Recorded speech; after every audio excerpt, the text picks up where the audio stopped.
Hi, I'm Jess from ClassTag, and today I'm with Sarah Norman, an incredible vice principal from an elementary school who put in lots of time, lots of hours, helping students tirelessly for many years until we most recently stole her over to our side and is now with us at ClassTag, bringing a fresh perspective.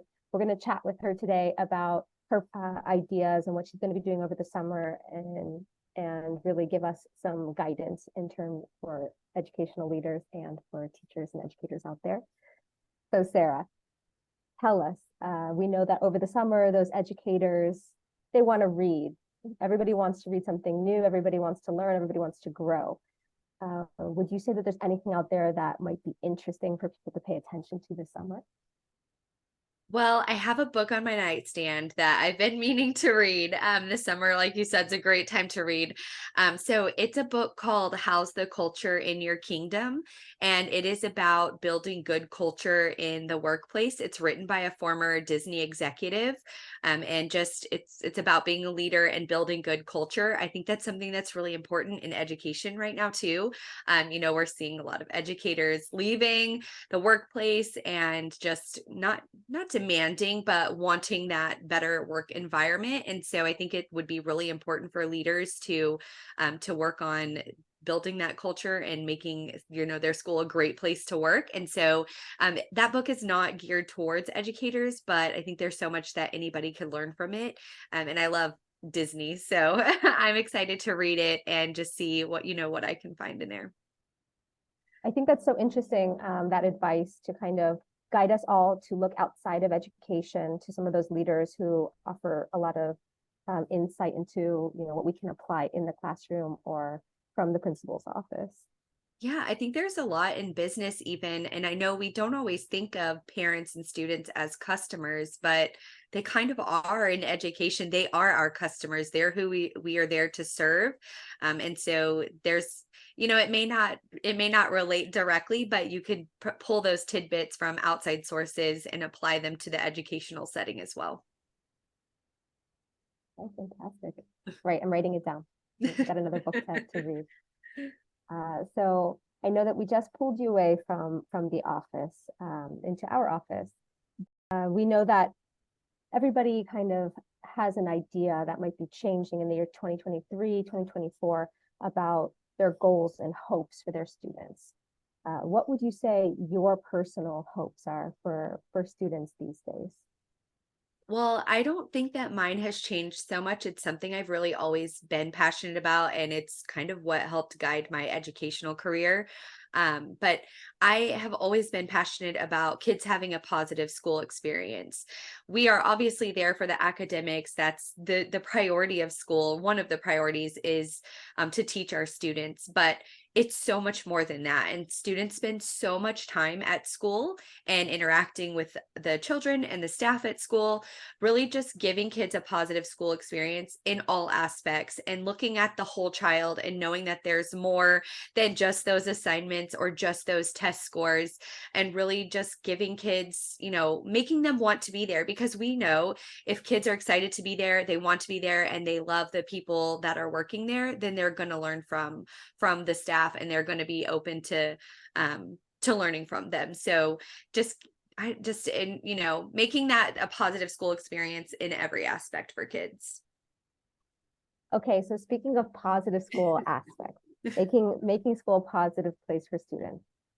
As a past educator myself, I didn't always know what was going on in the principal's office, and maybe didn't utilize it, quite as well as I could have. What would you say what would put a smile on your face every day working in the office? Oh, it was always the kids. We spend a lot of our times in meetings, in ARD meetings, in, parent meetings. And I love meeting with parents as well. they weren't always for, it wasn't always the happiest parents, but just the kids they were so much fun. I love talking to the kids, hearing their stories, especially elementary kids. They have no filter and they will just tell it to you like they see it.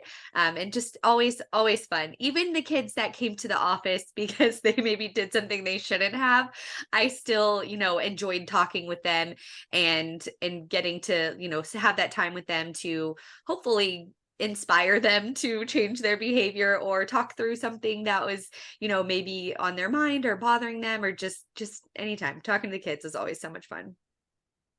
Okay, so educators out there, you've heard it from Sarah Norman. Send your students to the principal's office more regularly. Okay. Send them for good things. Send them for good things. Your Right. admin will love that. If you can send them to brag on something good they did, or to show good work that they did, or just to go say hello, I promise your admin would love that.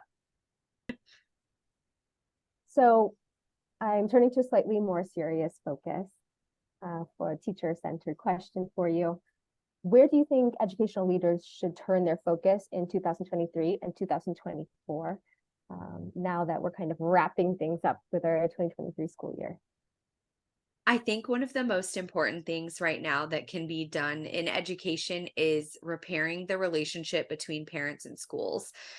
I don't know where it went sideways, but I feel like in the spring of the pandemic, we were kind of on this high and everybody was worshiping teachers and recognizing teachers for everything that they do, for their students. And somehow we went to the way opposite side.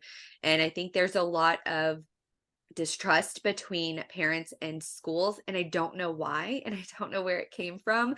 But I think it's really important to really focus and be intentional on repairing those relationships. I think all that parents want to know is that people are out there, in the schools doing their best and keeping their kids' best interest in mind, whether it's with safety, whether it's with academics, whether it's with their social relationships at school.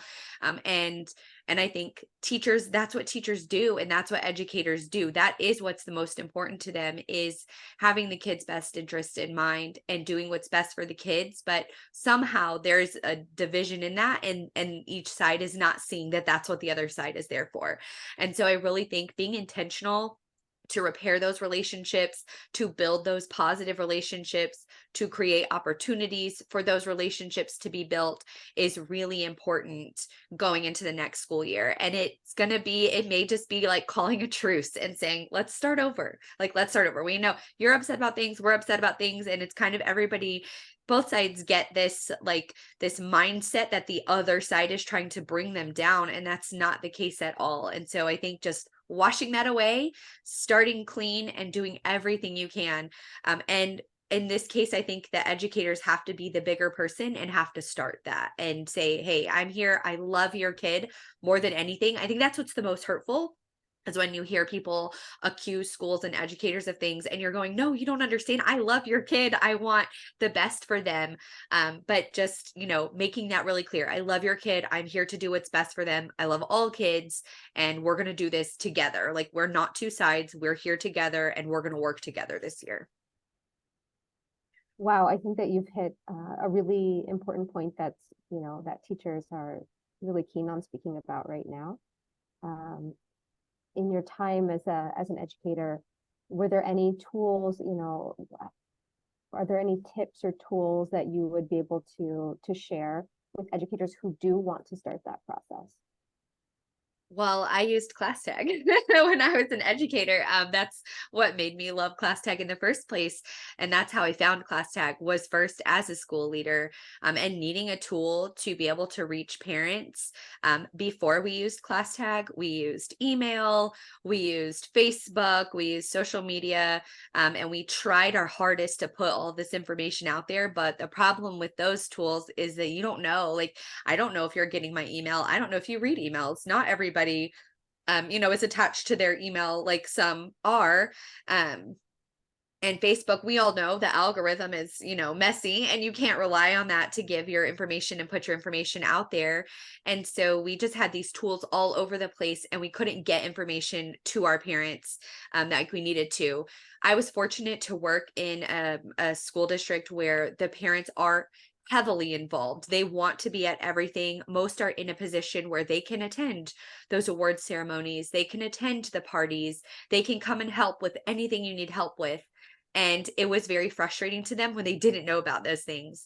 We had parents who would get upset. They didn't know in time about an award ceremony, so they couldn't come. They didn't have time to make those arrangements to get childcare for their younger kids or to take off work or whatever it may be. And then they were frustrated with the school because we didn't tell them. And that's completely understandable. I mean, that's a big moment in their kid's life. And we don't want the kids to look out there and not see their parents in the audience and that be on us. And so once we found ClassTag and we had that tool where we know every parent is on there, we can see if they're not getting what we're sending. We can make sure that they're getting everything that we're sending out. We know we have a way to get directly to them, whether it's email, text, through the app, whatever they prefer, we can get it directly out there to them. And then also translation. We had a heavy population of Spanish speaking families.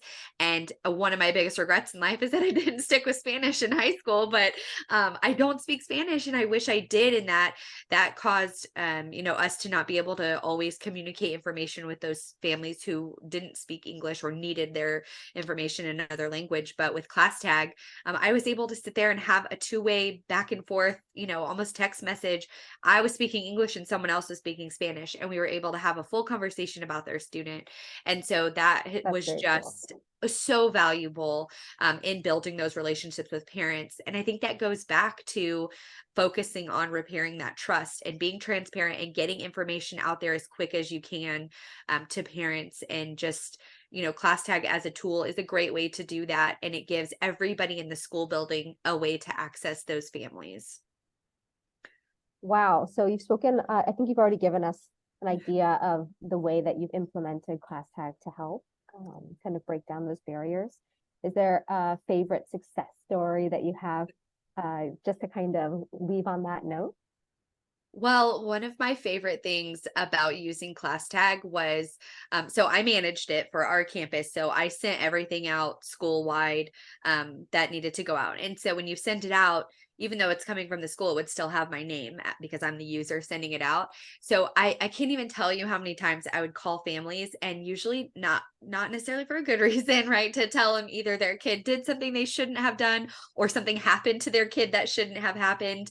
But I would call and say, hi, this is Sarah Norman. I'm the assistant principal at, my school. And they would say, oh, so you're the girl that's always sending out those messages. And I'm like, yes, that's me. And, they would just go on about how much they love it. And they knew my name because of that. They're like, we never knew who you were, but like we saw that.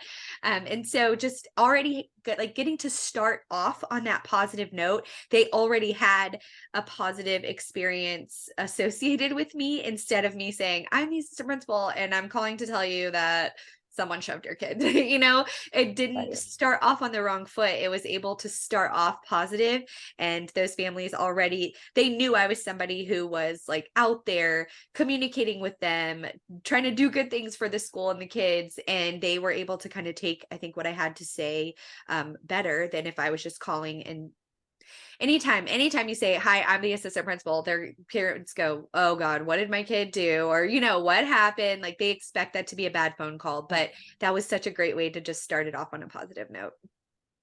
Local celebrity, Sarah Norman. Thank you I so guess, much. hopefully for good reasons. Absolutely. Well, thank you so much for this short chat. There's a lot more to talk about, but you're going to have to read it in the blog.